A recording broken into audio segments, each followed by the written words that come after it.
In the first Toy Story, it was so loved by audiences, and to do a sequel to it, for me as a director, I have to look back at the original and respect every aspect of it. You know, it's the casting, it's the vocal performance, it's the animation, it's the look, the lighting, the design of the world, the music Randy Newman did, the sound Gary Rydstrom did. All those things combined make Toy Story. So in doing a new one, we needed to really respect that and create the same world again. Without me, they'll go back into storage, maybe forever. Woody, you're not a collector's item. You're a child's plaything. You are a toy! For how much longer? One more rip, and Andy's done with me. And what do I do then, Buzz, huh? You tell me. We know who Woody is, and we know who Buzz is, we know who Bo Peep is, but the new characters, we didn't really know them. Okay now, slow. The first couple weeks in animation, where we were exploring these new characters, it was kind of like meeting people at a party. You like everybody else there, and you know, well, I'll probably like these people too, because they're friends with my friends. Sweet mother of Abraham Lincoln, the prospector! He'll want to meet ya!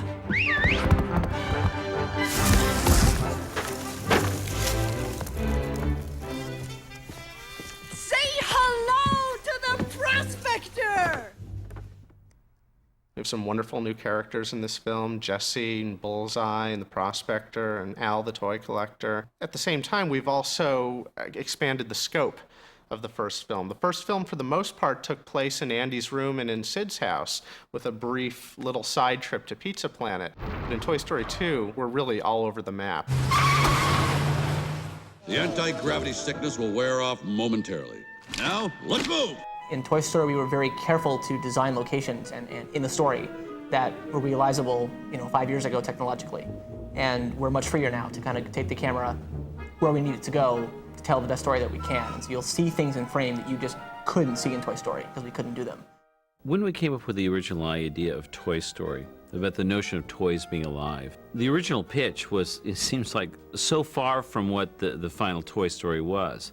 But throughout the development, from that original pitch through to the final product, there was so many great ideas that came out of it.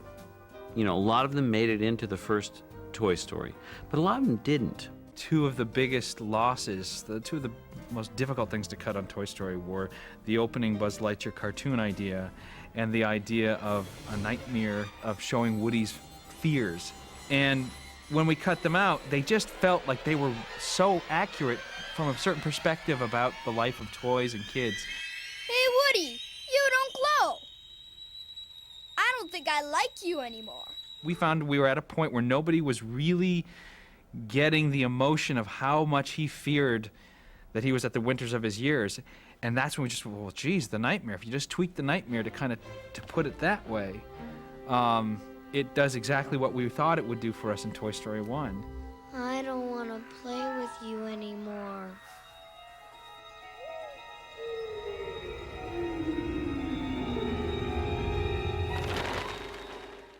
The story of Toy Story 2 is based a lot on my own experience. I'm a big toy collector, and a lot of them are like antiques or, one-of-a-kind toys or prototypes that the toy makers have given me.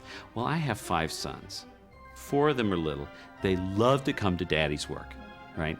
And they come into Daddy's office, and they look around, and it's like, oh, and they're just wanting to play with everything. And I'm sitting there, oh, no, no, you can't play with that one. Oh, no, you can't, here, you can play with that one. Oh, no. And so I found myself just sitting there looking at myself and laughing. Because toys are manufactured, put on this earth to be played with by a child. That is the core, the essence of Toy Story, and the essence of Toy Story 2. You should never tangle with the unstoppable duo of Woody and Buzz Lightyear! Oh, no.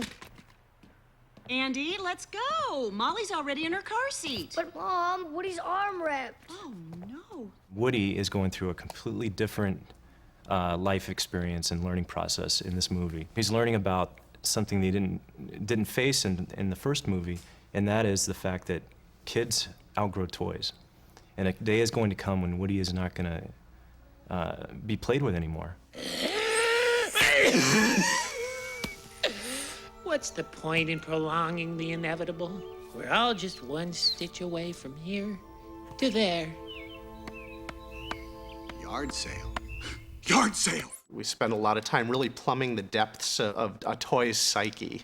You know, what matters to a toy beyond just being played with by kids? What are some of the things that toys are afraid of? What is Woody afraid of? How long will it last, Woody? Do you really think Andy is going to take you to college? Or on his honeymoon? Woody's afraid of Andy growing up and abandoning him. It's a theme that I think children can relate to. But for adults, the film taps into a lot of themes about being afraid of growing up and growing older, being afraid of your own kids growing up and moving away from home. What worked so well about Buzz Lightyear in the first movie is he was deluded. And we faced a problem in the sequel because now he knows he's a toy. You know, he's come back down to earth. And that's what made him so funny. How do you keep him funny? And that was an enormous challenge for us. Am I really that fat?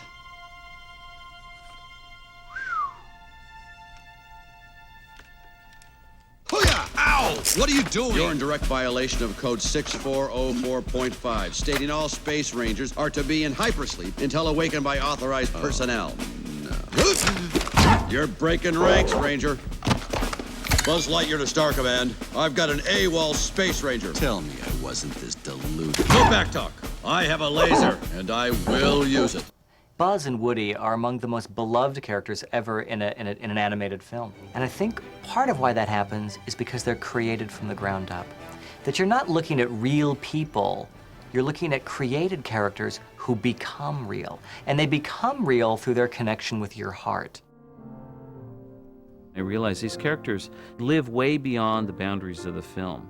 Woody! Buzz! A few days after the movie came out, I was traveling with my family. We got off the plane, and there, just outside the gate, was a little boy, maybe 4 or 5 years old, and he was clutching a Woody doll. And the look on his face was that of he was so excited to show this to his dad, who was getting off the plane. And it touched me so deeply that this character that the little boy was holding doesn't belong to me anymore. It belonged to him. That was his Woody doll.